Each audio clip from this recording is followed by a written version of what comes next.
Monsieur Comte-Sponville. Bien, bonjour à tous, merci de m'avoir invité. Écoutez, je suis venu vous offrir un livre dont je suis l'auteur, qui s'appelle « La clé des chants et autres impromptus ». C'est un recueil d'articles, il y a 12 articles. Le premier seul concerne notre débat, puisqu'il porte sur l'euthanasie et le suicide assisté. Juste deux observations sur ce livre. D'abord, le titre est évidemment un clin d'œil à Montaigne, La clé des chants. Montaigne écrit dans les Essais « Le plus beau cadeau que nature nous ait fait, c'est de nous avoir laissé la clé des champs. » La clé des champs, c'est-à-dire le droit de s'en aller. Et en effet, je crois comme Montaigne, et Montaigne croyait, le dit lui-même, comme tous les anciens, les Grecs, les Latins, et aujourd'hui comme la plupart des penseurs non religieux, je crois en effet que le droit de mourir, y compris volontairement, fait partie des droits de l'homme. Comme j'aurai peu le temps pour développer d'arguments, je vous renvoie à cet article, dont je ne peux pas l'offrir à tout le monde, le livre, malheureusement, mais vous pouvez le photocopier, Madame la Présidente. Ça ne fait que 15 pages. Ça ne fait que 15 pages, et je l'assume, parce que ce n'est pas un sujet tellement important. Le droit de mourir fait partie des droits de l'homme, mais quand même beaucoup moins important que le droit de vivre, et beaucoup plus facile à assurer. Et donc que le Sénat se préoccupe de la question comment donner les moyens de vivre dignement à nos concitoyens, ça relève d'un travail très très compliqué, très très difficile. À côté, le droit de mourir, c'est d'une assez grande simplicité, me semble-t-il. Donc ce n'est pas très important, ce n'est pas très compliqué. Moi, j'étais membre du Comité consultatif national d'éthique au début des années 2000. J'y suis resté 8 ans. On a eu à débattre de la fin de vie. Je connais tous les arguments. C'est les mêmes aujourd'hui. C'était les mêmes il y a 20 ans. Je n'ai jamais entendu un nouvel argument depuis 15 ans. Bon, très bien. C'est pas si compliqué que ça, même si juridiquement, ça peut être plus compliqué. Moi, je ne suis pas juriste. Je ne suis que philosophe. Mais voilà, ce n'est pas l'action la plus importante. Le droit de vivre est plus important que le droit de mourir. La mort volontaire, ce n'est pas du tout la liberté suprême, comme certains le prétendent. C'est la liberté ultime, mais par définition ultime. Mais dès qu'on aime la liberté, on a envie d'être libre jusqu'au bout. Et jusqu'au bout, ça peut supposer parfois la mort volontaire. Et donc, ce n'est pas du tout, malgré ce qu'a dit notre président de la République, personnage pour lequel, je tiens à le préciser par les temps qui courent, j'ai le plus grand respect, mais ça n'est pas, en l'occurrence, le grand combat entre Eros et Thanatos. La formule m'a un peu inquiété dans la bouche du président de la République, parce que ça laissait entendre qu'il y avait d'un côté, donc, Eros, la pulsion de vie, chez Freud, Thanatos, la pulsion de mort. Évoqué à propos de la fin de vie, le grand combat entre Eros et Thanatos, ça pourrait laisser entendre, je ne dis pas que c'est ce que le président avait dans la tête, mais ça pourrait laisser entendre qu'il y a d'un côté ceux qui sont pour la mort, et donc favorables à l'euthanasie, et de l'autre, ceux qui sont pour la vie et donc opposés à l'euthanasie. Mais bien sûr que non. Personne n'est pour la mort. Tout le monde est pour la vie. Simplement, il se trouve que nous sommes tous et pour la vie et pour la liberté. Et du coup, la question de pouvoir mettre librement fin à sa propre vie est une question ouverte. Et personnellement, je pense effectivement que le droit d'y mettre fin fait partie des droits de l'homme. Et quand je disais que ça n'est pas si important...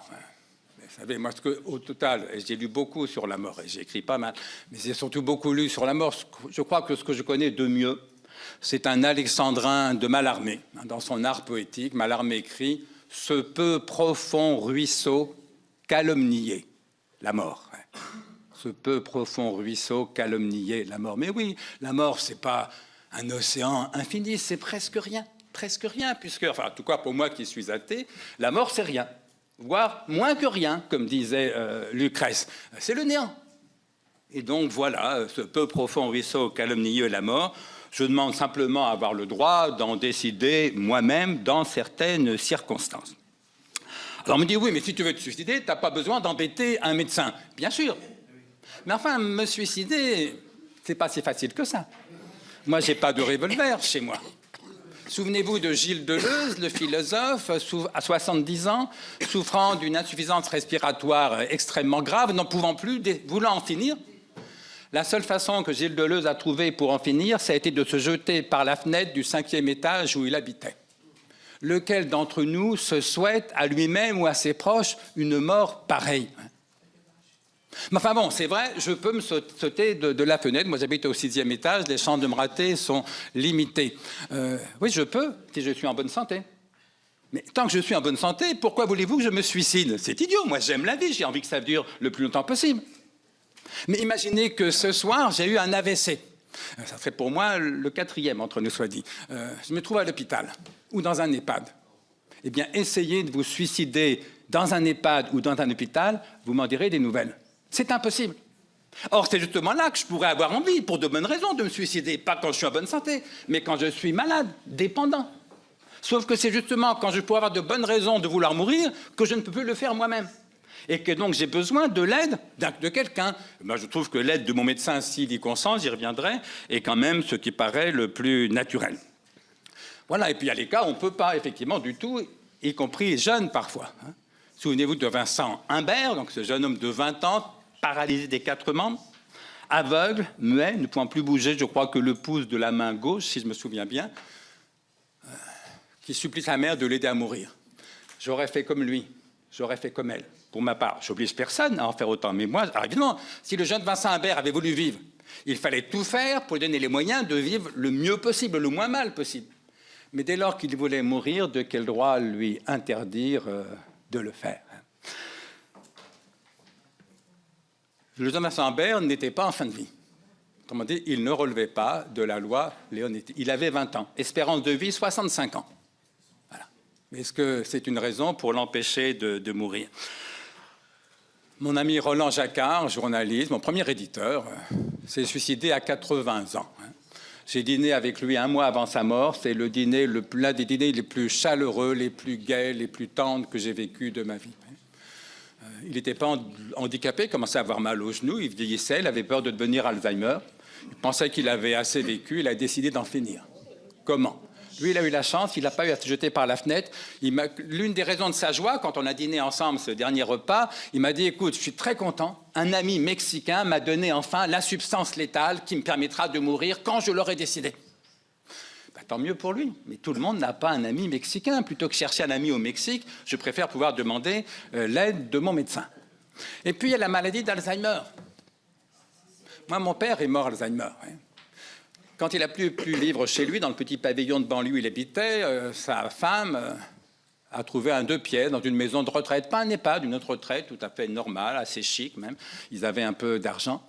Sauf que quand mon père est entré, j'étais avec eux pour visiter ce 2 pièces, j'entends mon père murmurer « je préférerais crever ». Il avait toujours vécu en maison, il sentait qu'il devenait Alzheimer, il n'avait pas envie de ça. Je préférerais crever. J'ai été un peu lâche, j'ai fait semblant de ne pas entendre. Quelques semaines après, il arrête de manger et de boire. Que voulez-vous que fasse son épouse, une femme merveilleuse? Ben, elle appelle le médecin. Que voulez-vous que fasse le médecin? Ben, ce type est en train de se dénutrir, de se déshydrater. On le met sous perfusion. Et on lui a offert, entre 5 et 10 ans, je ne sais plus bien, d'hospitalisation au service de gérontologie de l'hôpital de Vaugirard. Moi, j'ai 3 enfants. Si je peux éviter à mes enfants le poids énorme, la souffrance, les soucis d'avoir un père Alzheimer pendant 5 ou 10 ans, mais bien sûr que je préfère mourir. Alors c'est une question difficile, mais le droit au suicide fait partie des droits de l'homme, y compris quand on a les premiers signes d'une maladie d'Alzheimer. Ça suppose bien sûr 2 choses. D'abord, il faudra évidemment une clause de conscience, de telle sorte qu'aucun médecin, aucun soignant ne soit jamais obligé de donner la mort à quiconque, ni d'aider quiconque à mourir, si c'est contraire à ses valeurs morales ou religieuses. On a fait cette clause de conscience pour la loi Veil concernant l'IVG, et bien loin que c'est empêcher la légalisation de l'IVG, c'est ce qui l'a rendu possible. Je ne vois pas pourquoi il en irait autrement de ce que j'appelle l'IVV, l'interruption volontaire de vie. Donc il faudra bien sûr une clause de conscience. De ce point de vue, personne ne vous obligera, cher monsieur, à tuer quiconque. Deuxième précision, il faut bien sûr distinguer, et là je rejoins Monique, il faut bien sûr distinguer le suicide assisté et l'euthanasie. La différence, c'est que dans le suicide assisté, je prends moi-même le comprimé, la substance létale, le breuvage létal qui mettra fin à ma vie, ou j'appuie moi-même sur la pompe qui actionne la perfusion qui m'enverra le produit létal dans les veines ou les artères, alors que l'euthanasie, c'est un tiers, le plus souvent un médecin, qui accomplit l'acte létal. Ce n'est pas du tout la même chose. Parce que les médecins me disent souvent « j'ai pas fait médecine pour tuer les gens ». Ben oui, je le comprends bien, je suis pas idiot. Et c'est vrai qu'entre vous et nous, si j'ose dire, s'agissant d'euthanasie, nous ne sommes pas du même côté de la seringue. Parce que pour nous, les patients, l'euthanasie, éventuellement, ou le suicide assisté, c'est un service qu'on demande. S'il vous plaît, rendez-moi service, mettez fin à ces souffrances. Oui, mais pour le médecin, le soignant, ce n'est pas un service, c'est lui qui pousse la seringue. Ce n'est pas un service, c'est un homicide. Et je comprends tout à fait que vous soyez pour le moins réticent.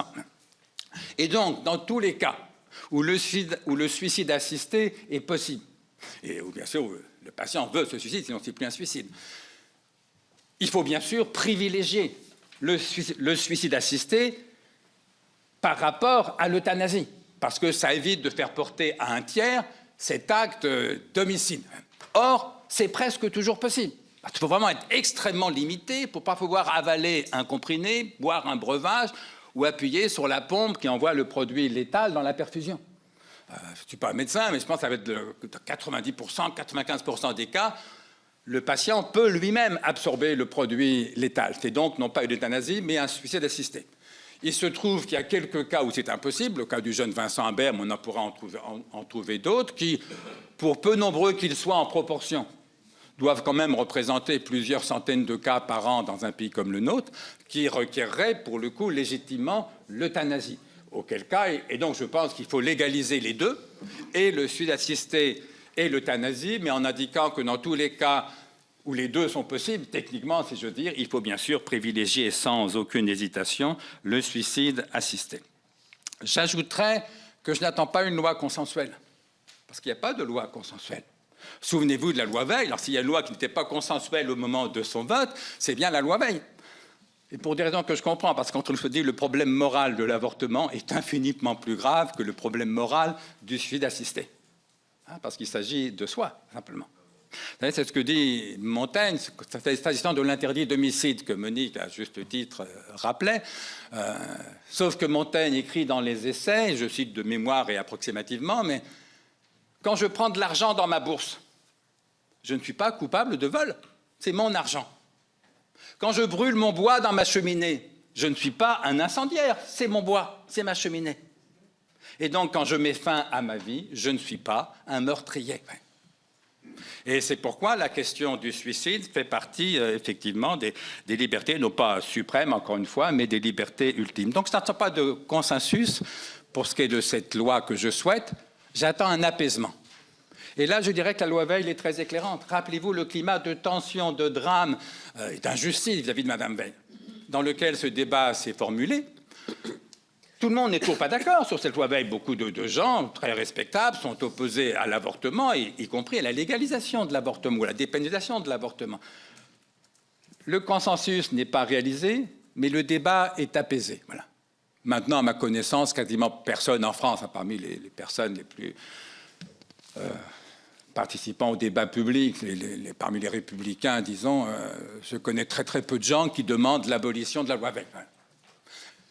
Ne cherchons pas un consensus, mais cherchons un apaisement. Et je crois qu'une loi légalisant et la fin de vie, et l'euthanasie et le suicide assisté, loi par définition non consensuelle quand elle sera votée, mais pourra favoriser un apaisement que, pour ma part, je souhaite. Je vous remercie. Merci. Et pour terminer, monsieur